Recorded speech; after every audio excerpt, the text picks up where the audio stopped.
अस्सलाम वालेकुम, मैं हूं शाहजेब खानजादा। दुबई में गैर मुल्कियों की जायदादों का डेटा लीक हो गया है और इस हवाले से अहम तफसीलात सामने आ गई हैं। Organise crime and corruption reporting project ने 6 माह के तफ्तीशी प्रोजेक्ट पर काम करके गैर मुल्कियों की जायदादों का पता लगाया है। तफ्तीशी प्रोजेक्ट पर 58 ममालिक के 74 मीडिया इदारों के रिपोर्टर्स ने काम किया है, जिसमें पाकिस्तान से द न्यूज़ के तहकीकाती सहाफ़ी उमर चीमा और फ़खर दुर्रानी भी शामिल हैं। और प्रॉपर्टी लीक्स में आने वाली तफसीलात के मुताबिक दुबई में गैर मुल्कियों की तकरीबन 400 अरब डॉलर्स की जायदादें हैं और इन लीक्स में दुनिया के सजायाफ्ता मुजरिमों, मफरूरों और सियासी शख्सियात के नाम भी शामिल हैं। प्रॉपर्टी लीक्स के मुताबिक पाकिस्तानियों की दुबई में 11 अरब डॉलर्स की जायदादें हैं और जायदादों के मालिकों में पाकिस्तान की कई सियासी शख्सियात के नाम भी शामिल हैं। पाकिस्तानी मालिकों में कई रिटायर्ड सरकारी मुलाजमीन भी शामिल हैं। सिर्फ यही नहीं, दुबई में जायदादें खरीदने वाले गैर मुल्कियों में पाकिस्तानियों का दूसरा नंबर है और 17,000 पाकिस्तानियों ने दुबई में 23,000 जायदादें खरीद रखी हैं। तफसीलात के मुताबिक प्रॉपर्टी लीक्स में सदर आसिफ अली जरदारी के तीनों बच्चों के नाम शामिल हैं। साबिक सदर जनरल रिटायर्ड परवेज मुशर्रफ का नाम भी दुबई की जायदाद के मालिकों की फहरिस्त में शामिल है। प्रॉपर्टी लीक्स में साबिक वजीर आजम शौकत अजीज का नाम भी शामिल है। इसके अलावा प्रॉपर्टी लीक्स में पीटीआई के रुकने कौमी असेंबली शेर अब्दुल मरवत का नाम भी शामिल है। साथ ही बुशरा बीबी की दोस्त फराह गोगी का नाम भी इस फहरिस्त में शामिल है। आने वाली तफसीलात के मुताबिक हुसैन नवाज शरीफ की भी दुबई में जायदाद है, जबकि मौजूदा वजीर दाखिला मोहसिन नकवी की अहलिया भी दुबई में जायदाद की मालिक हैं। इसके अलावा शर्जील मेमन और उनके फैमिली मेंबर्स के नाम भी दुबई में जायदाद के मालिकों की फहरिस्त में शामिल हैं। सेनेटर फैसल वाउडा का नाम भी दुबई की जायदाद के मालिकों की फहरिस्त में मौजूद है। और सिर्फ यही नहीं, पाकिस्तान के 1 दर्जन से ज्यादा रिटायर्ड सरकारी अफसरों, एक पुलिस चीफ, एक सिफारतकार और एक साइंसदान का नाम भी प्रॉपर्टी लीक्स में शामिल है। इसके अलावा सिंध से ताल्लुक रखने वाले 4 अरकान कौमी असेंबली की भी दुबई में जायदादें हैं। बलूचिस्तान और सिंध के 6 से ज्यादा अरकान सूबाई असेंबली के नाम भी प्रॉपर्टी लीक्स में शामिल हैं। जबकि दूसरी तरफ भारतीय शहरी दुबई में जायदादें खरीदने वाले गैर मुल्कियों में सबसे आगे हैं। प्रॉपर्टी लीक्स के मुताबिक 29,700 भारतीयों की दुबई में 35,000 जायदादें हैं, जबकि भारतीयों की दुबई में जायदादों की मालियत तकरीबन 17 अरब डॉलर्स है। इसी तरह 19,500 बरतानवी शहरियों की दुबई में 22,000 जायदादें हैं और बरतानवी शहरियों की दुबई में खरीदी गई जायदादों की मालियत 10 अरब डॉलर्स है। इसके अलावा 8,500 सऊदी शहरियों ने दुबई में 8.5 अरब डॉलर्स की 16,000 जायदादें खरीद रखी हैं। अहम बात यह है कि पाकिस्तान से जिन जिन लोगों का नाम लीक्स में सामने आया है, उनमें से बहुत से लोगों ने इस हवाले से अपना मौक़िफ़ भी जारी किया है। Chairman people's party Bilawal Bhutto Zardari के तर्जुमान ने प्रॉपर्टी लीक्स पर रद्द अमल में कहा है कि बिलावल भुट्टो जरदारी और आसफा भुट्टो जरदारी के तमाम मुल्की और गैर मुल्की असासे इलेक्शन कमीशन और FBI में डिक्लेयर्ड हैं। सबको पता है कि बिलावल भुट्टो जरदारी और आसफा भुट्टो जरदारी ने जिलावतनी में परवरिश पाई है। शहीद बीबी की जिलावतनी के दौरान बिलावल और आसफा भुट्टो जरदारी इन अमलाक में रिहाइश पजीर रहे थे, जबकि बेनज़ीर भुट्टो की शहादत के बाद दुबई की अमलाक उनकी औलाद को विरासत में मिली थी। बिलावल भुट्टो और आसफा भुट्टो के तमाम असासों की तफसीलात इलेक्शन कमीशन की वेबसाइट पर शाया की जाती हैं। बिलावल भुट्टो और आसफा भुट्टो की दुबई की अमलाक की तफसीलात पहले से पब्लिक हैं। खबर में कुछ नया नहीं, ना गैर कानूनी है, बज़ाहिर यह खबर है, ना ही कोई स्कैंडल है। बदनीयती पर मबनी किसी भी कार्रवाई को मुतल्लिका फोरम्स पर चैलेंज किया जाएगा। इसके अलावा पीपल्स पार्टी के रहनुमा और सिंध के सीनियर वजीर शर्जील इनाम मेमन ने प्रॉपर्टी लीक्स पर रद्द-ए-अमल देते हुए कहा है कि मेरे असासा जात पहले से ही डिक्लेयर्ड और आवाम के इल्म में है। इलेक्शन कमीशन और टैक्स हुक्काम के पास जमा मालूमात को सनसनीखेज बनाकर पेश किया जा रहा है। जिन जायदादों का तस्करा किया जा रहा है वो पहले ही इलेक्शन कमीशन और मुतल्लिका टैक्स अथॉरिटीज में डिक्लेयर्ड हैं। ये कोई नई बात नहीं, पहले से सब कुछ आवाम के इल्म में है। इसी तरह प्रॉपर्टी लीक्स पर रद्द अमल में वफाकी वजीर दाखिला मोहसिन नकवी की एहलिया ने कहा है कि 2017 में एक जायदाद खरीद कर 2023 में फरोख्त कर दी थी। रवा साल जनवरी में दूसरी जायदाद खरीदी, जिसको रवा माली साल के टैक्स गोशवारों और इलेक्शन कमीशन में जाहिर किया जाएगा। जबकि तहरीक इंसाफ के साबिक रहनुमा फैसल वाउडा ने कहा है कि प्रॉपर्टी लीक्स में सब पर नाजायज का ठप्पा लगा दिया गया है, मेरी जायदाद डिक्लेयर्ड है। अहम बात यह है कि दुबई में जायदादों का ये डेटा वाशिंगटन में कायम NGO center for advanced studies ने हासिल किया। जायदादों का डेटा वाशिंगटन की NGO ने नॉर्वे के फाइनेंशियल आउटलेट E24 के साथ शेयर किया और जायदादों का यह data organise crime and corruption reporting project नामी तंजीम से भी शेयर किया गया है, जिसने 6 माह के तफ्तीशी प्रोजेक्ट पर काम करके जायदादों के मालिकों का पता लगाया। मगर यहाँ इस बात की वजाहत ज़रूरी है कि पाकिस्तान से बाहर किसी फर्द का किसी जायदाद का मालिक होना अज खुद कोई गैर कानूनी सरगर्मी नहीं है। बहुत से लोगों के पास बैरून मुल्क जायदादें होती हैं, क्योंकि या तो उन्होंने बैरून मुल्क काम किया होता है या इन असासों को खरीदने के लिए अपनी टैक्स शुदा आमदनी का इस्तेमाल किया होता है। ये उनके मुतल्लिका ममालिक में टैक्स हुक्काम की जिम्मेदारी है कि वो मामले की कानूनी हैसियत का फैसला करें कि मुल्क से बाहर पैसा ऑफिशियल चैनल से टैक्स की अदायगी के बाद भेजा गया है या नहीं। साथ ही इससे पहले भी जब पैनामा समेत जितनी भी लीक सामने आई थी, इस हवाले से खबरें तो बनी, तज्जिए तबसरे ज़रूर हुए, मगर इस हवाले से दुनिया भर में कोई मौसर कानूनी कार्रवाई नहीं हो सकी, क्योंकि इनफरादी तौर पर हर एक केस में ये साबित करना पड़ता है कि पैसा गैर कानूनी तौर पर मुंतकिल हुआ है। मौजूदा लीक्स के हवाले से मजीद क्या तफसीलात हैं, बात करेंगे पाकिस्तान से। इस प्रोजेक्ट पर काम करने वाले रोजनामा द न्यूज़ के तहकीकाती साफी उमर चीमा और फ़खर दुरानी से आप दोनों का बहुत शुक्रिया। उमर चीमा साहब, ज़ाहिर जो नाम आए हैं उनमें से मुद्दत कह रहे हैं कि जी हमारा सब कुछ डिक्लेयर्ड है, जिसका डिक्लेयर्ड है, टैक्स पेड है, ऑफिशियल सतह से पैसा गया, वो ठीक, मगर क्या ऐसे भी नाम हैं जिनको देखकर आप हैरान हुए या आपके ख्याल में मामला गड़बड़ है? देखें, काफ़ी नाम है इस तरह के। और आज मैं अभी एक हमारे एमपी हैं और उन्होंने कोई फ़खर ने उनको सवाल भेजे हुए थे और उन्होंने जवाब दिया। उन्होंने कहा कि मेरी यूएई में कोई प्रॉपर्टी नहीं है, और जिस नंबर से वो कॉल कर रहे थे वो वही नंबर था जो उस डेटा में उन्होंने अपने कॉन्टैक्ट के लिए रजिस्टर कराया हुआ था। तो कहने की हद तक तो बहुत सारे लोग ये बातें कर रहे होते हैं कि जी हमारी हर चीज़ डिक्लेयर्ड है और हमने कोई चीज़ छुपाई नहीं हुई। लेकिन आपको याद होगा कि जब 2018 में एक एमनेस्टी आई थी और उसमें सुप्रीम कोर्ट ने बेसिकली सू मोटो नोटिस लिया था कि जिन लोगों के फॉरेन एसेट्स हैं वो पाकिस्तान उनके लाए जाएं। तो उस टाइम एमनेस्टी आई थी तो बहुत सारे लोग जो हैं उन्होंने अपनी प्रॉपर्टीज़ डिक्लेयर की थी। उसके बाद क्या कई लोग ऐसे होंगे कि जिन्होंने उसके बाद भी ख़रीदी होंगी। तो जब तक कोई एक तहकीक तलब इन्वेस्टिगेशन नहीं होती, हम उनके बयान को इतनी ही अहमियत देते हैं कि ये उनका एक मौक़िफ़ है। उसके आगे उसके जब इनको बताना पड़ेगा कि क्या उनके सोर्स ऑफ इनकम क्या हैं। मैं नहीं समझता कि सब लोग जो हैं कोई इन्होंने कोई नाजायज़ तरीके से बनाए हुए हैं, लेकिन एक केस है, फॉर एग्ज़ाम्पल कोई एक इंडिविजुअल हैं कि जो फेक अकाउंट से भी वाबस्ता हैं और उनकी जो प्रॉपर्टीज़ हैं उधर, वो जो पाकिस्तानी हमने देखे हैं, मेरे ख्याल 5वें नंबर पर उनकी प्रॉपर्टीज़ हैं, कुछ 300 प्रॉपर्टीज़ हैं उनकी। कई और लोग हैं कि जिनका इतनी, उसी केस में कई ऐसे लोग हैं कि जिनकी स्टैंडिंग ही नहीं है, जिनकी हो सकता है कि उनके ओहदे के लिहाज से कोई 30,000 रुपया तनख्वाह हो, लेकिन अगर वो बंदा उधर कोई 50 लाख या 60 लाख दिरहम की प्रॉपर्टी उसने 2010 में ख़रीदी हो, तो क्या इस पर सवाल उठने चाहिए या नहीं उठने चाहिए? कौन तहकीक कौन करेगा? सवाल फिर इधर ही आएगा। बचपन साहब, एक आम बात है, आप ये कह रहे हैं कि ज़रा फेक अकाउंट केस में बहुत चीज़ें सामने आई, मुलाजमीन के नाम पर ट्रांजैक्शंस करना, उनके नाम पर बैंक अकाउंट्स खुलवाना, ये सारे मामला सामने आए। आप कह रहे हैं दुबई की जो प्रॉपर्टी डेटा है उसमें भी आपने ऐसे नाम देखे हैं जिनकी जो मुलाजमीन हैं, आमदनी से ज़ायद असासे, पाकिस्तान में सवाल उठ रहा था, बैंक अकाउंट्स में सवाल उठ रहा था, वो नाम आपको दुबई के प्रॉपर्टी लीक्स में भी नज़र आ रहे हैं? जी जी, उधर भी हैं। फ़खर दुरानी, आप बताइएगा, आपने आज तक जितनी स्टोरीज़ की हैं उसमें बड़े स्कैंडल्स किए हैं, बड़े बड़े जो असासों के मामलात हैं वो आप सामने लाए हैं, इसमें आपको क्या ऐसा दिखा जिससे आपने सोचा कि मामला गड़बड़? बहुत शुक्रिया शाहज़ेब भाई। इसमें 2-3 ऐसे नाम हैं जो मेरे लिए एक बड़ी, मैं समझता हूँ, फाइंडिंग थी। एक तो जो है वो साबिक जो सदर थे आरिफ अलवी साहब, उनकी बहू के हवाले से भी प्रॉपर्टी निकली और फिर उसके बाद जो मैंने उनसे रब्ता किया अवाब अलवी साहब से उनका मौक़िफ़ लेने के लिए, तो उस पर उन्होंने कहा कि ये जो प्रॉपर्टी थी उनकी मिसेस को इनहेरिटेड थी और ये प्रॉपर्ली डिक्लेयर्ड है। उसमें एक रिटायर्ड जनरल साहब हैं, जनरल राजा आरिफ, उनसे मैंने रब्ता किया। उनकी एक प्रॉपर्टी हमारे पास आ रही थी, जो डाटा था उसमें उनसे जब मैंने रब्ता करके मौक़िफ़ लिया तो वो कहते हैं 2017 में उनके बेटों ने इनको ये गिफ्ट की है प्रॉपर्टी, जो कि बाहर रहते हैं।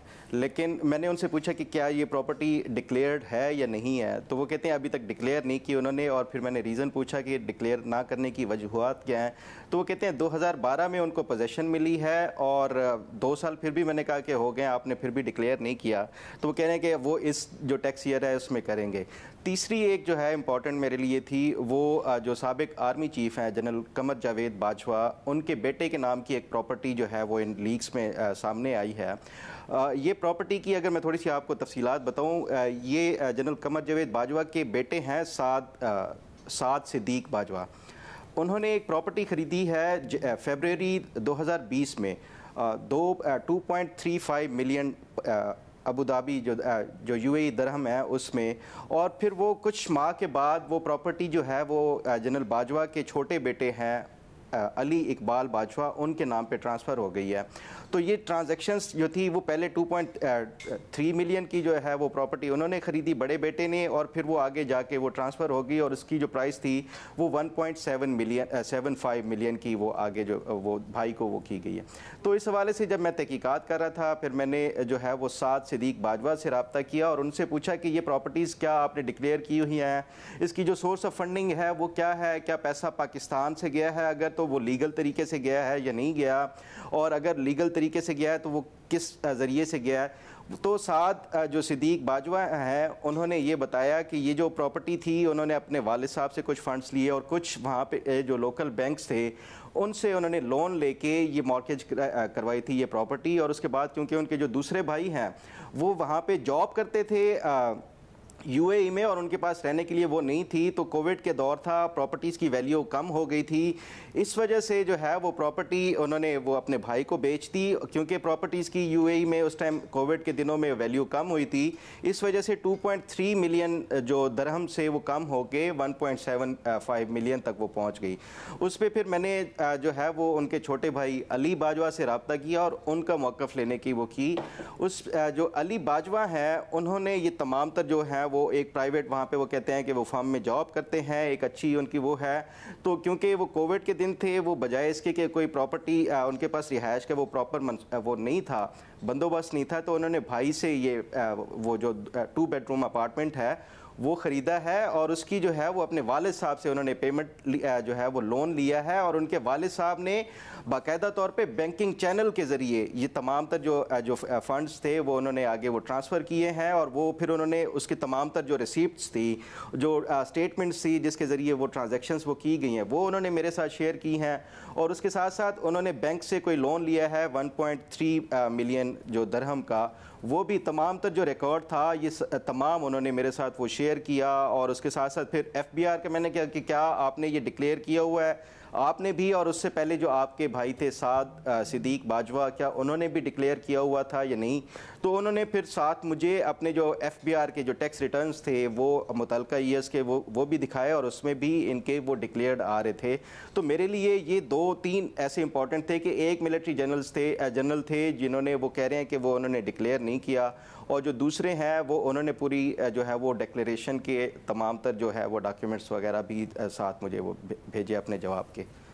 बड़ी आम बात है। और अब से कुछ देर पहले हम बताते चलें कि रहनुमा तहरीक इंसाफ शेर अफजल मरवत का बयान भी सामने आया। उनका कहना है कि मैं दुबई में अपार्टमेंट का मालिक हूँ, दुबई में प्रॉपर्टी FBR और इलेक्शन कमीशन में 6 साल से मैंने डिक्लेयर की हुई है, बैरून मुल्क प्रॉपर्टी की तस्दीक FBR और इलेक्शन कमीशन से की जा सकती है। शेर अफजल मरवत साहब का भी मौक़िफ़ सामने आ गया है। उमर जी साहब, पनामा पर भी आपने ज़ाहिर बहुत काम किया और वो जो स्कैंडल पाकिस्तान में ब्रेक हुआ, एक रिपोर्टर जब स्टोरी करता है तो उसकी ज़ाहिर वो चाहता है कि उसका एक इम्पैक्ट हो, वो सारी मामलात हो, मगर बाद में आप खुद ये कहते नज़र आए कि जो मामला होना था उसे पाकिस्तान में जो रिवायती तौर पर हुआ है कि करप्शन का इल्ज़ाम लगाकर उसे पॉलिटिकल पॉइंट स्कोरिंग के लिए इस्तेमाल किया जाता है, एहतसाब होता कोई नहीं है और ना पकड़ी जाती है। फिर इमरान खान साहब की हुकूमत है, उन्होंने कहा 450 जो नाम थे पनामा में एक से हम तहकीक करेंगे, कुछ नहीं किया, कुछ भी नहीं हुआ, एमनेस्टी पे एमनेस्टी वो भी देते रहे।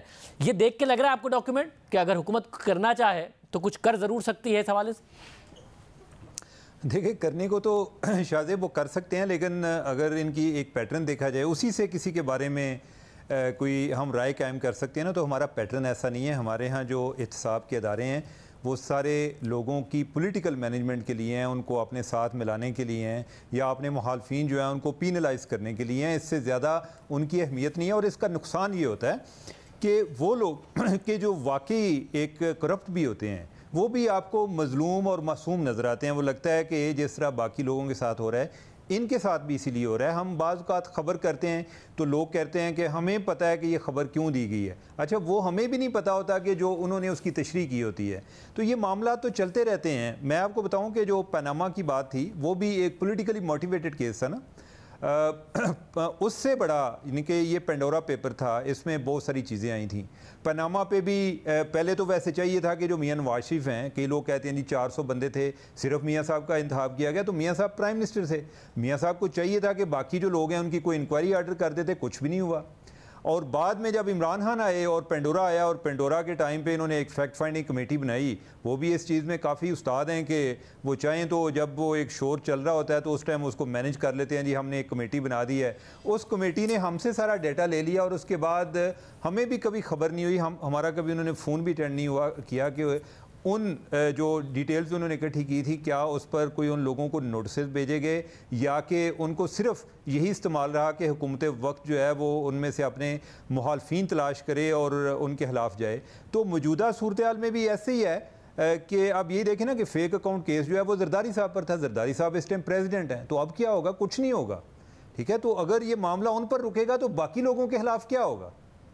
या जो मोहसिन नकवी साहब हैं उनका जिक्र उनके आ रहा है, चलें इनके उनके मामला तो हो सकता है क्लियर हों, लेकिन FIA जो है वो उनके अंडर है, तो बाकी लोगों के खिलाफ क्या कैसे जाएगी? तो मैं तो फ्रेंकली मैं कोई एहतसाब के अमल से कोई इतना ज़्यादा मुतमिन नहीं हूँ, लेकिन यही है कि एक दफ़ा एक ब्यूरोक्रेट थे रिटायर्ड, मुझे उनकी बात अच्छी लगी। वो ओवर टाइम वक्त के साथ बड़े सिनिक हो गए कि बहुत सारी इन्वेस्टिगेशन करते हैं और किसी नतीजे पर नहीं पहुंचती। तो मैं उनको पूछा कि आपका इंटरेस्ट फिर किस तरह बरकरार रहता है? उन्होंने कहा कि मैं इस नीयत के साथ करता हूं कि जो चीज़ एक दफ़ा फाइल में आ जाती है वो किसी ना किसी स्टेज पर पॉप अप हो जाती है कि बेशक ये जो एक पर्सनली या पॉलिटिकली मोटिवेटेड केसेस होते हैं वो जो रिकॉर्ड में पड़ा होता है तो वो चीज़ें आगे चल पड़ती हैं। और हमारे यहाँ यही हो सकता है और इसके अलावा को नहीं हो सकता। कभी किसी को ज़रूरत हुई तो वो इस इन्वेस्टिगेशन को इस्तेमाल कर लेंगे, अदरवाइज नहीं करेंगे। फ़खर, आपने काम किया, वर्जन्स भी लिए, तहकीक भी की, आपको भी बहुत सारे मामला तहकीक तलब लग रहे हैं जिसमें अथॉरिटीज़ कोई नोटिस लें? बिल्कुल, इसमें बहुत सारे ऐसे मामलात हैं, ख़ासतौर पे पॉलिटिशियंस के हवाले से भी हों या जो मिलिट्री जनरल्स के हवाले से। मैंने ओवर 12 मिलिट्री जनरल्स हैं, उनकी जो है ये जो तमाम जो ट्रांजैक्शंस के हवाले से है, एक ने तो ख़ुद कह दिया कि मैंने जो है वो नहीं किया हुआ, डिक्लेयर नहीं किया हुआ। तो बाकी जितनों से मैंने रब्ता किया है उन सब ने कहा कि हमने डिक्लेयर किया हुआ है। तो मेरा ख्याल है कि ये सिर्फ आप जो है वो उनके ऊपर रिलाय नहीं कर सकते जो कह रहे हैं कि हमने डिक्लेयर किया हुआ है। शेर अफजल मरवा साहब का आप बता रहे थे कि उन्होंने ये अभी बयान दिया है कि उनकी तमाम तर जो प्रॉपर्टीज़ हैं वो डिक्लेयर्ड हैं। मैं उनको आज सुबह दिन से ही कोशिश कर रहा हूँ उनसे भी जो उनका मौक़िफ़ लेने के लिए, उन्होंने वो कोई जवाब नहीं दिया, बल्कि मैंने रिटर्न उनको वो किया था।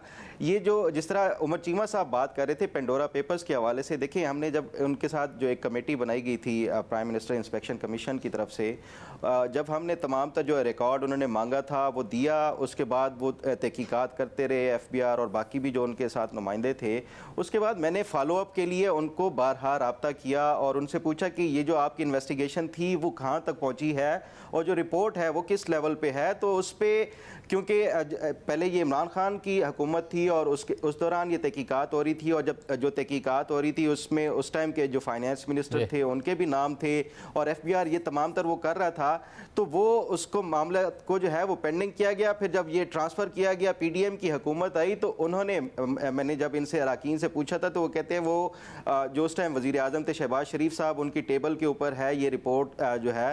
तो शहबाज शरीफ साहब की हुकूमत आई, चली गई, फिर नई हुकूमत भी आ गई है, तो उसके हवाले से अभी तक कोई हमें अपडेट नहीं पता चली कि पेंडोरा पेपर्स का क्या हुआ। तो अगर ये इस तरह देखा जाए, ट्रेंड देखा जाए, तो मुझे नहीं लगता कि ये इस तरह की ये अब मौजूदा जो लीक्स हैं उसके ऊपर भी कोई इस तरह की पेशरफ्त होगी। बहुत शुक्रिया। आप देखते हैं कि इस हवाले से तहकीकात होती हैं या नहीं होती हैं। प्रोग्राम में आगे बढ़ते हैं। मुल्क की आला अदलिया में मुबैना मुदाखलत के हवाले से एक के बाद एक अहम खबर सामने आ रही है। आज जहां इस्लामाबाद हाई कोर्ट के 2 जजेस जस्टिस मोहसिन अख्तर कियानी और जस्टिस बाबर सत्तार के खिलाफ प्रोपेगेंडे पर तौहीन अदालत की कार्रवाई से मुतालिक 2 अलग अलग बेंचेस ने समाअत की है, तो वहीं जस्टिस बाबर सत्तार का अदालती उमूर में मुबैना मुदाखलत से मुतालिक इस्लामाबाद हाई कोर्ट के चीफ जस्टिस आमिर फारूक के नाम खत का एक नुक्ता भी सामने आया है। जस्टिस बाबर सत्तार ने अपने खत के सामने आने वाले पॉइंट नंबर 13 में लिखा है कि अदालत ने ऑडियो लीक्स केस में ISI, IB और FIA समेत खुफिया और तहकीकाती इदारों के सरबराहों के अलावा मुतल्लिका वजारतों और PTA और पेमरा जैसी रेगुलेटरी बॉडीज़ को नोटिस किए थे। अदालत के सामने सवाल यह है कि क्या शहरियों की जासूसी करने की कानून में गुंजाइश है या नहीं है। केस की समाअत के दौरान एक मरहले पर मुझे सिक्योरिटी इस्टेब्लिशमेंट के टॉप ऑफिशल्स की जानिब से यह पैगाम भिजवाया गया कि मैं सर्वेलेंस और उसके तरीक़ाकार की तफसीली स्क्रूटनी से पीछे हट जाऊँ, मैंने दबाव के इस हथकंडे पर कोई तवज्जो नहीं दी और मुझे ऐसा नहीं लगा कि ऐसे पैगामात इंसाफ की फराहमी में कोई वाज़ेह रुकावट पैदा कर सकते हैं। बदनीयती पर मबनी हालिया मुहिम के PTS से मुताल्लिक केसेस पर फोकस का मकसद अदालती कार्रवाई पर असरअंदाज होना लगता है। इस खत के मंजर-ए-आम पर आने के बाद अटॉर्नी जनरल मंसूर उस्मान अवान और वफाकी वज़रा ने वीडियो बयानात जारी किए हैं। अटॉर्नी जनरल ने अपने पैगाम में कहा कि जस्टिस बाबर सत्तार से दरख्वास्त की गई थी कि मुल्की दिफा और सर्वेलेंस की सलाहियत से मुताल्लिक ब्रीफिंग इन कैमरा करें और ये राब्ता अटॉर्नी जनरल ऑफिस के जरिए हुआ था। ये रिक्वेस्ट की गई थी कि जो इसकी जो ब्रीफिंग है, ये सर्वेलेंस है या ये बाकी चीज़ें हैं जो मुल्क की दिफा चाहे बैरूनी हो या अंदरूनी हो, उस हवाले से ये जो सर्वेलेंस की जो हमारी कैपेबिलिटी है उस पे जो भी ब्रीफिंग है वो इन कैमरा कर दी जाए, ताकि वो एक पब्लिक डोमेन में ना जाए कि हमारी सिक्योरिटी एजेंसीज की क्या कैपेबिलिटीज है। ये तासुर गया कि केस का फैसला किसी एक रुख पर कर दिया जाए, ऐसा नहीं था। इस हद तक रिक्वेस्ट ज़रूर होती है और वो सिक्योरिटी मैटर्स हों उसमें बिल्कुल होती है और ये कंसर्न्स जो होते हैं ये ज़रूर कम्युनिकेट किए जाते हैं। और ये जो ब्रिज होती है, ये अटॉर्नी जनरल ऑफिस हो या एडवोकेट जनरल ऑफिस हो, तो ये जो ब्रिज होती है ये वही फंक्शन करते हैं। इसमें किसी भी सिक्योरिटी एस्टैब्लिशमेंट के ऑफिसर ने कोई किसी किस्म का बराह रास्त ना राब्ता किया है और ना वो करते हैं, ना कर सकते हैं। तो वो राब्ता जो था वो अटॉर्नी जनरल ऑफिस हो या थ्रू हुआ। जबकि इस हवाले से जब हमने अटॉर्नी जनरल मंसूर उस्मान अवान से रब्ता किया तो उन्होंने जवाब दिया कि मैं सिर्फ ये वाज़ेह करना चाहता था कि अदालत के काम में कोई मुदाखलत नहीं की गई। इस मुख्तसर गुफ्तगू का वाहिद मकसद यही था। मैं वाज़ेह तौर पर मोअज़्ज़िज़ जज के खिलाफ बदनीयती पर मबनी मुहिम की मजम्मत करता हूँ और मैं रिकॉर्ड पर यह कह चुका हूँ। वफाकी वज़ीर कानून आज़म रज़ी तारड़ ने इस मामले पर कहा कि अगर आप लॉ ऑफिसर्स के जरिए रब्ता करते हैं तो रिवायतन ये एक बेहतर तरीका है और अदालतों ने यह बात हमेशा सुनी भी है। तकलीफ दे बात यह है कि ऐसा तासुर दिया गया कि जैसे अदलिया में मुदाखलत है। अगर आप लॉ ऑफिसर्स के ज़रिए कम्युनिकेट करते हैं एडवोकेट जनरल ऑफिस या अटॉर्नी जनरल ऑफिस के ज़रिए, तो वो एक रवायतन एक बेहतर कोर्स है। अदालतों ने हमेशा ये बात सुनी भी और सुननी चाहिए भी, क्योंकि ये सब के भले और अच्छाई में है। मेरे लिए जो तकलीफ दे चीज़ है वो इस चीज़ का इस तरह से तशहीर है कि एक इम्प्रेशन क्रिएट कर दिया गया कि जैसे अदलिया में मुदाखलत है। सारे इदारों को थोड़ी स्पेस रखनी चाहिए एक दूसरे के लिए, अपने अपने कंपार्टमेंट्स में फिर हम काम करें ना। जबकि वफाकी वज़ीर इत्तलात अता तारड़ ने कहा है कि अटॉर्नी जनरल के पैगाम पर सियाक व सबाक से हटकर ख़त लिख दिया जाता है। कौमी सलामती के मामलात को इस तरह खतूत के जरिए उजागर नहीं करना चाहिए।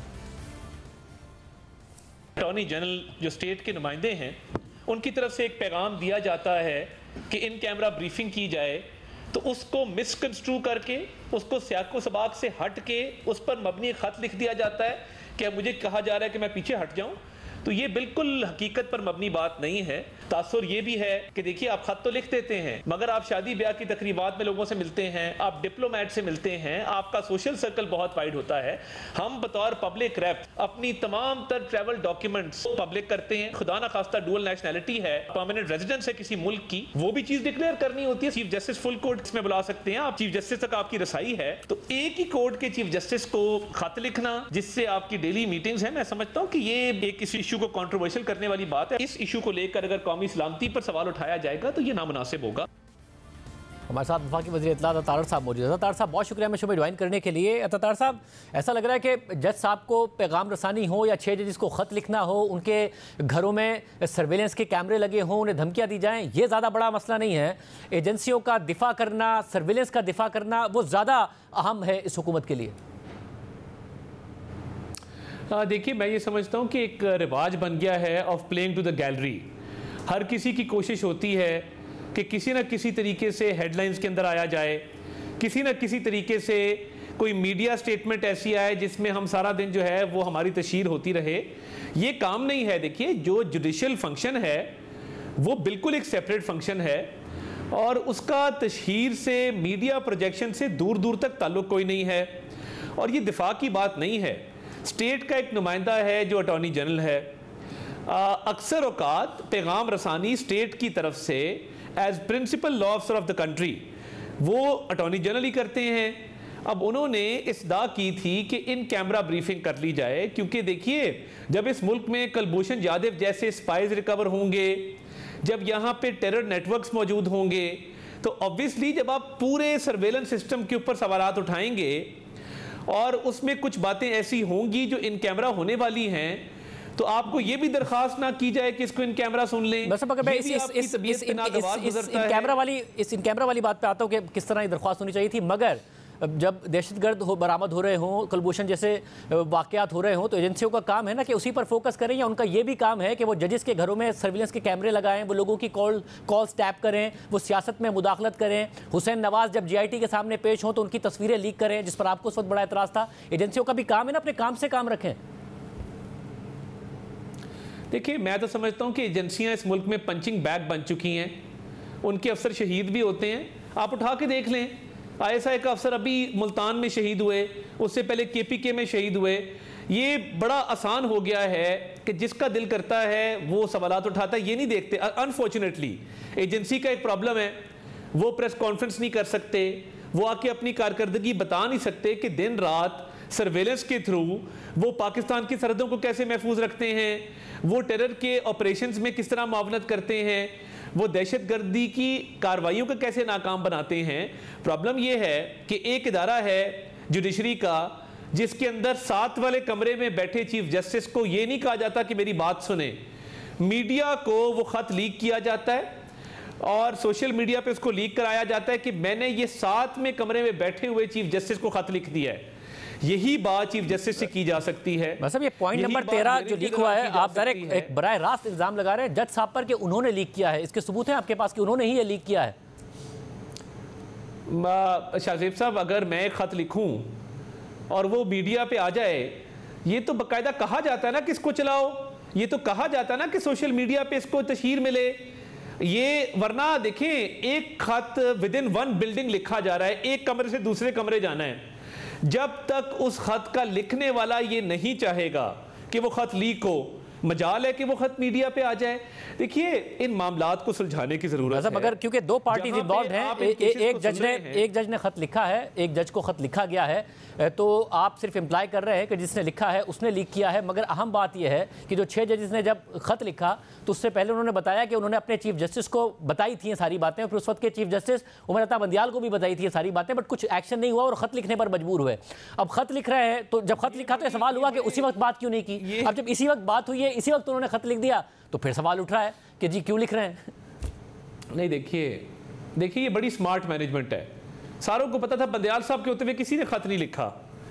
ये खतूत लिखने की नौबत क्यों आती है? देखिए, जब आप एक खत उन्होंने भी लिखा है जो लोअर जुडिशरी के जज साहिबान हैं, उन्होंने एक जज साहब को इम्प्लीकेट किया है कि जी हमें बुला के थ्रेट किया जाता है, बदजबानी की जाती है, प्रेशराइज किया जाता है पर्सनल गेम्स के लिए। वो खत भी आप चलाइए किसी वक्त कि वो खत भी लिखा गया है ना। ये तो चले हाई कोर्ट के जज है, ये बड़े ताकतवर लोग हैं, ये खत लिख सकते हैं, तशहीर भी करा सकते हैं, उस मामले को टेकअप भी कर सकते हैं, तौहीन का भी नोटिस जारी कर सकते हैं। मगर लोअर जुडिशरी का जो बेचारा जज होता है उसको कौन पूछता है? उस खत की तो तशहीर नहीं होती, वो खत तो सिर्फ चंद लोगों तक जो है वो महदूद होकर रह जाता है, उस पर तो बात कोई नहीं करता। बात ये है कि एक हसास नौयत का केस है, अगर आप इस हाइप क्रिएट करने की बजाय कंट्रोवर्सी में जाए बगैर आप इन कैमरा ब्रीफिंग दे देते तो क्या हर्ज होता उसके अंदर। मगर उसको ईगो का इशू बनाया गया। वैसे बदियाल साहब के दौर में भी ये इदारों के सर देखें, बदियाल साहब के मसला ये कि बदियाल साहब के दौर में भी खत लिखे गए थे। और जब आप लोअर जुडिशरी की बात कर रहे हैं तो लोअर जुडिशरी के साथ भी वाकई ऐसा होता रहा है। जज अरशद मलिक ने बताया कि कैसे नवाज शरीफ के खिलाफ वो इस्तेमाल हुए, फिर जज बशीर मोहम्मद किस तरीके से इस्तेमाल होते थे, और वही जज बशीर मोहम्मद किस तरीके से फिर दूसरे केस में इमरान खान साहब के खिलाफ भी इस्तेमाल होते हुए नजर आए। तो लोकल जो लोअर जुडिशरी है उसे भी कौन इस्तेमाल करता रहा इस मुल्क में, वो भी आपको पता है। नहीं, देखें, जज बशीर ने क्या अभी इम्प्लीकेट किया किसी को, क्या किसी का नाम लिया? मैं तो उस खत की बात कर रहा हूं जो मोहसिन अख्तर कियानी साहब के खिलाफ लिखा गया है। लोअर जुडिशरी के जज साहिबान ने, उन्होंने कहा बड़ी फ्रस्ट्रेशन है, हमें रोज बुला के कहा जाता है ये फैसला कर दो, वो फैसला कर दो। वो खत ऑन रिकॉर्ड मौजूद है। तो बात ये है कि देखिए, ये तो इसकी तहकीकात होनी चाहिए ना, इसको आगे बढ़ना चाहिए, उसकी भी तहकीकात कर ले, इस मामले की भी तहकीकात कर ले। बिल्कुल तहकीकात होनी चाहिए, और उसका फोरम ऑलरेडी इनके खिलाफ तो एक सुप्रीम जुडिशियल काउंसिल में रेफरेंस भी पेंडिंग है, वो टेकअप होना चाहिए। क्यों नहीं टेकअप होता? देखिए, ये टकराव की तरफ मामलात को लेके जाना और ये तासर देना कि जिस तरह जुडिशरी का कोई टकराव है किसी के साथ, ये मुनासिब नहीं है। ऐसा मगर ये जो अटॉर्नी जनरल साहब हैं, इन्होंने ये बात ऑफ पावर्स को, बस ये बात ओपन कोर्ट में नहीं करनी चाहिए थी अटॉर्नी जनरल साहब को। आप कह रहे हैं कि आप एक प्रोसीडिंग हो रही है उसे इन कैमरा कर लें, तो एक पार्टी है जो कि पटिशनर है, ओपन कोर्ट में बात होगी, पटिशनर को मौका दिया जाएगा इस बात पर अपनी बात करने का कि सीक्रेट होनी चाहिए नहीं होनी चाहिए, फिर ओपन कोर्ट में जज साहब फैसला करेंगे, या ये प्राइवेटली कम्युनिकेट किया जाएगा, वो भी एजेंसीज के बिहाफ पे कम्युनिकेट किया जाएगा? नहीं, देखिए, एजेंसीज को इंडिया की तो नहीं है, ना ही वो किसी और दुश्मन मुल्क को रिप्रेजेंट करती हैं। अगर स्टेट के ऑर्गन के तौर पे वो समझते हैं कि वो स्टेट का हिस्सा हैं, तो अगर उन्होंने कोई बात कम्युनिकेट करनी है और अटॉर्नी जनरल ये बेहतर समझते हैं कि इन कैमरा ब्रीफिंग होनी चाहिए और ये हसास नेशनल सिक्योरिटी के मामलात हैं, तो अगर वो ये कम्युनिकेट कर देते हैं, ये ट्रेडिशन रहा है कि अटॉर्नी जनरल हमेशा between the other branches and the judiciary as a bridge act करते हैं, पुल का किरदार अदा करते हैं। तो अगर अटॉर्नी जनरल ने बेहतर समझा कि वो ये बात ऑनरेबल जज साहब तक पहुंचा दें, तो मैं नहीं समझता कि कोई गुस्ताखी या तौहीन हुई है कि ये जज साहब तो ये कह रहे हैं ना कि उन्हें बैक ऑफ करने का कहा गया था। अटॉर्नी जनरल की एक अलग वर्जन है, वो कह रहे हैं बैक ऑफ करने का नहीं कहा था, बल्कि कहा था कि आप इसको इन कैमरा कर लें। मगर इन कैमरा भी ओपन कोर्ट में ही बात होनी चाहिए थी ना कि जी आप इसको इन कैमरा करें, उस पर दलाइल होते, दलाइल से जज साहब कन्विंस होते, दूसरों को मौका मिलता, उसके बाद फैसला हो जाता। देखिए, एक तो हर केस में अटॉर्नी जनरल बतौर स्टेट के वकील के अपीयर नहीं होते, वो प्रिंसिपल लॉ ऑफिसर है मुल्क के, वो कई केसेस में अपीयर होते हैं, मोस्टली उनकी अपीयरेंस सुप्रीम कोर्ट में होती हैं। मगर हैविंग सेड दैट, क्योंकि वो प्रिंसिपल लॉ ऑफिसर हैं, तो वो उनका चैनल खुला रहता है, उनकी बातचीत जज साहबान से होती रहती है और एक ट्रेडिशन है कि ये बातचीत चलती है। तो उन्होंने बेहतर समझा होगा कि मेरी अपीयरेंस इस केस में नहीं है और यही बात मैं उनसे दस बदस्ता उनसे गुजारिश कर लूँ। और अब ये जो खतूत लिखने की रिवायत है, प्लेइंग टू द गैलरी, मैं ये समझता हूँ कि ये अब ख़त्म होनी चाहिए। और अगर आप समझते हैं आपके तहफ़्फ़ुज़ात हैं, तो उनका आप इजहार कर देते हैं, आप अटॉर्नी जनरल को कहते हैं कि मुझे ये पैगाम मत दो। अब ये भी देखें ना, ये भी गलत बात है कि आप अटॉर्नी जनरल का तो पैगाम सुन लेते हैं, उस वक्त एतराज़ नहीं करते और बाद में आप अपने चीफ जस्टिस को खत लिख देते हैं, तो ये भी तो देखें ना, ये भी तो फेयर बात नहीं है। अगर वो ये बात 6 माह बाद करते तो ये पैगाम अगर वो ये बात 6 माह बाद करते तो आप कहते उसी वक्त क्यों नहीं की थी? उन्होंने उसी वक्त अपने चीफ जस्टिस को बता दिया, तो आप कह रहे हैं कि चीफ जस्टिस से बात ही क्यों की थी? अटॉर्नी जनरल को ही मना कर देते। नहीं, मैं तो सिर्फ ये कह रहा हूँ, कि साथ वाले कमरे में खत लिखने का मकसद होता है तशहीर करना। आप चीफ जस्टिस से बात करते नहीं, देखिए ताल साहब, देखिए इसकी हिस्ट्री है ना, कर लेते। ये हो चुका है ना, चीफ जस्टिस साहब के जो 6 जजेस का खत है वो क्यों लिखा गया? वो इसीलिए लिखा गया कि चीफ जस्टिस साहब को बारहा कहा गया, उन्होंने कोई एक्शन नहीं लिया, तो इस वजह से वो खत लिखा गया जो 6 जजेस वाला भी खत है। देखिए, मुझे ये लगता है शाहजेब साहब, अनफॉर्चुनेटली कोई डिवीजन नजर आती है और मुझे लगता है कि ये कोई डिविजिव पॉलिटिक्स हो रही है विद इन द कोर्ट, जो कि नहीं होनी चाहिए। देखें, अगर खत लिखा तो उसका नोटिस भी लिया गया। मैं ये कह रहा हूं कि आपको अगर इतराज था अटॉर्नी जनरल के पैगाम पर, तो आप उसी वक्त ऑब्जेक्शन रेज करते और आप कहते कि अटॉर्नी जनरल साहब, आज के बाद आपने मुझे कोई पैगाम नहीं देना, I have taken strong exception, और ये गलत पैगाम था, ये आप बता दें कि ऐसे पैगामात नहीं आएंगे मेरे तक। ये क्या बात हुई कि आप वो पैगाम सुन लें और उसके बाद खत लिख दें? ये तो बड़ी अनफेयर बात है ना, नामुनासिब रवैया है। और ये जो बात है, क्योंकि अटॉर्नी जनरल साहब कह रहे हैं कि सिर्फ और सिर्फ इसको कहा गया था कि इसको इन कैमरा रखा जाए, ये वर्बल कम्युनिकेशन थी, कोई रिटन कम्युनिकेशन नहीं थी।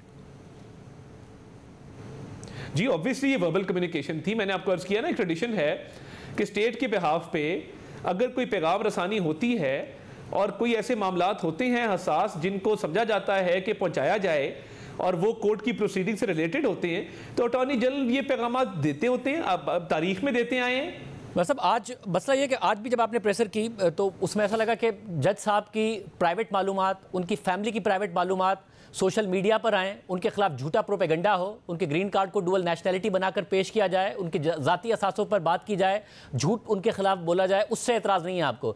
आपने आज फिर कहा कि जी हम पार्लियामेंटेरियंस जो होते हैं वो तो अपने सारे असासे बताते हैं, क्योंकि आप कानून के मुताबिक पाबंद है ना बताने के। एक जज नहीं है पाबंद, तो वो क्यों बताए? आप उनसे भी वही डिमांड कर रहे हैं, बजाय इसके कि आपको इस बात पर एतराज़ हो कि झूठा प्रोपेगेंडा उनके खिलाफ हो रहा है।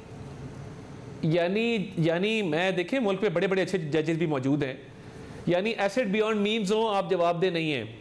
मिसयूज ऑफ अथॉरिटी हो, आप लोअर जुडिशरी के जजेस को धमकाएं, आप जवाबदेह नहीं है। देखिए, सुप्रीम जुडिशियल काउंसिल किसी मकसद के लिए बनी है। एसेट बियॉन्ड मीन्स पे कैसे जवाब देने हैं? एसेट बियॉन्ड कैसे जवाब देने? एसेट बियॉन्ड मींस पे जवाब दे हैं। जस्टिस नकवी का केस आपने देखा, उन्हें रिजाइन करके जाना पड़ा, फिर आपने जस्टिस काजी फैसल साहब का केस देखा, उन्होंने कंटेस्ट किया और अपने आप को सही साबित किया। तो ये किसने कहा है? आप रेफरेंस मूव कर दें अगर एसेट बियॉन्ड मींस का कैसे प्रोपेगेंडे पे आपको इतराज किया? मैंने तो यही बात की ना। देखें, चाहे वो ग्रीन कार्ड की बात हो, वो प्रॉपर्टी की बात हो, एसेट बियॉन्ड मींस की बात हो रही है ना, मिसयूज ऑफ अथॉरिटी की बात हो रही है। मुझे ये बताइए ऑफ अथॉरिटी ग्रीन कार्ड कैसे है? उनके जज बनने से पहले उनके पास ग्रीन कार्ड था, असासे उनके सारे डिक्लेयर्ड थे, उन्होंने बताया कि उन्होंने उस वक्त के चीफ जस्टिस को बताया था और गैर कानूनी भी नहीं है उसे रखना, तो कैसे इसके ऊपर प्रोपेगेंडा होना और उन्हें जबरदस्ती डुअल नेशनल कहना, इस पर हुकूमत कुछ नहीं कर रही है, उल्टा जज साहब के खिलाफ बात कर रही है। नहीं देखिए, मैं तो सिर्फ ये कहूंगा कि आपके जब एसेट्स बढ़ते हैं ये ऑफिस होल्ड करने के बाद, तो ऑब्वियसली उसका एक प्रोसीजर है। पहले ही एक और जज साहब हैं जिनका रेफरेंस पेंडिंग है, तो वो भी अभी तक कियानी साहब का टेकअप नहीं हुआ। मैं सिर्फ ये कह रहा हूं कि जब आप एक पोजीशन में होते हैं और आपके असासे बढ़ें या आपका सोशल सर्कल इतना वाइड हो कि आप बहुत सारे लोगों से राब्ते में हो, तो ये कोड ऑफ कॉन्डक्ट भी जजेस का हुआ करता था जिसमें ममानियत थी कि आपने सोशल मिंगलिंग नहीं करनी। मतलब जैसे बाबर सत्तार के असासों में जज बनने के बाद क्या ऐसा इजाफा हुआ है? उन्होंने तो क्लैरिफाई किया है कि ऐसा कुछ नहीं है, और जो मौजूदा अटॉर्नी जनरल हैं उन्होंने कंडेम किया है कि उनके खिलाफ जो प्रोपेगेंडा हो रहा है, उन्होंने कहा है कि उनके जो कागजात थे जज बनने से पहले वो सारे के सारे उन्होंने खुद ज़ाती तौर पर देखे थे और बिल्कुल दुरुस्त कागजात थे।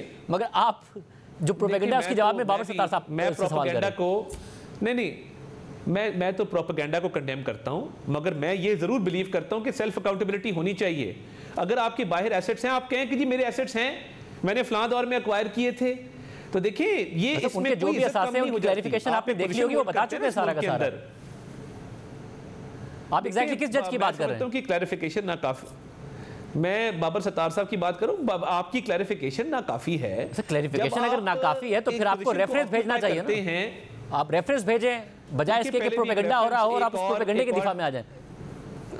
एक और जज साहब का भी रेफरेंस पेंडिंग है। मैं सिर्फ ये चाहता हूं, देखिए स्टेट का काम क्या है कि तीनों जो स्टेट के ऑर्गन्स हैं वो आपस में हमांगी में काम करें, और मैं चाहता हूं ये महाजरा ही खत्म हो। मगर आए दिन जब खतूत लिखे जाएंगे और शक व शुबहात का इजहार किया जाएगा तो मामला तो तसादम की तरफ जाएंगे। इन मामला को सुलझाने की जरूरत है, टेम्परेचर नीचे करने की जरूरत है, इसीलिए बातचीत की जाती है।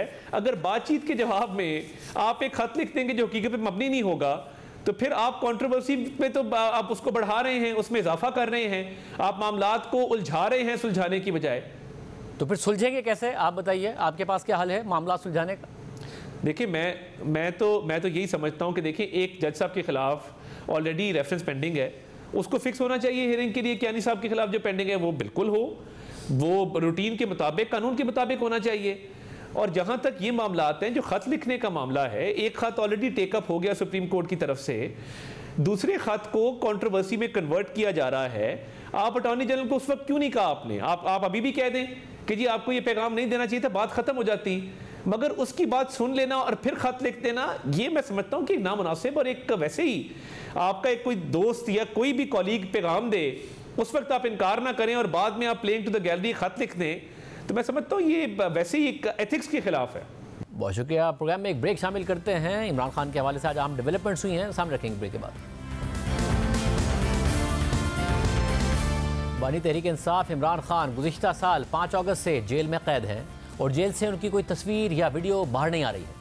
उनके मुकदमात की समाअत भी जेल के अंदर ही हो रही है। मगर आज सुप्रीम कोर्ट ने 16 मई यानी परसों इमरान खान को नैब तरामीम केस में वीडियो लिंक के जरिए पेश करने का हुक्म जारी कर दिया है, जो हुकूमत के लिए बज़ाहिर एक बड़े चैलेंज से कम नहीं है, क्योंकि सुप्रीम कोर्ट नैब तरामीम केस की समाअतें बराह रास्त नशर करती आई है।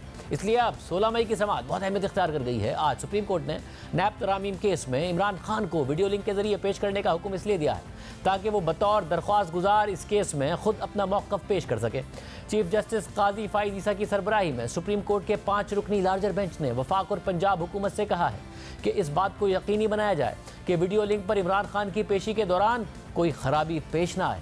समाअत के दौरान पहले चीफ जस्टिस काजी फाइज़ ईसा और जस्टिस अतर मिनल्लाह की इमरान खान की वीडियो लिंक पर पेशी के मामले पर बहस हुई। जस्टिस अतर मिनल्लाह ने कहा कि अगर दरख्वास्त गुजार इमरान खान ज़ाती हैसियत में पेश होना चाहते हैं तो इसके लिए इंतजाम किए जाने चाहिए। तो चीफ जस्टिस काजी फाइज़ ने सवाल उठाया कि हमें इस हवाले से ये गौर करना चाहिए कि ये किसी और मकसद के लिए तो नहीं है। That one of the respondent was served and he wants to appear in person. Mr. Imran Ahmed Niazi was the petitioner. इसमें हमने लिखा था and if he wants to be represented, the jail superintendent should do the needful.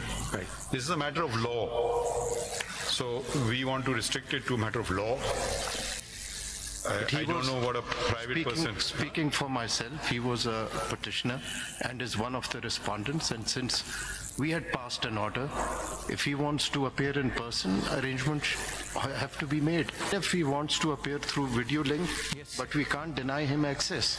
I have no problem on representation, but if it's to be it's to be used for some other purposes, then it's a matter which we need to consider. I mean, will we be guided by a layman, particularly when he has no interest in the matter, in the sense it's a matter of law. Either we uphold the judgment or we set it aside the judgment, that it is ultra vires or intra vires the constitution. That's the question before us. My lord, why is Mr. Haris not even here? There is no personal stake. They say this is a petition of... Okay, we will एक second. We will adjourn for 5 minutes and we'll discuss it amongst ourselves. इसके बाद वक्फे के दौरान जजेस ने आपस में मुशावरत की और फिर समाअत दोबारा शुरू हुई तो चीफ जस्टिस काजी फाइज ईसा ने इमरान खान को वीडियो लिंक के जरिए पेश करने का हुक्म दे दिया।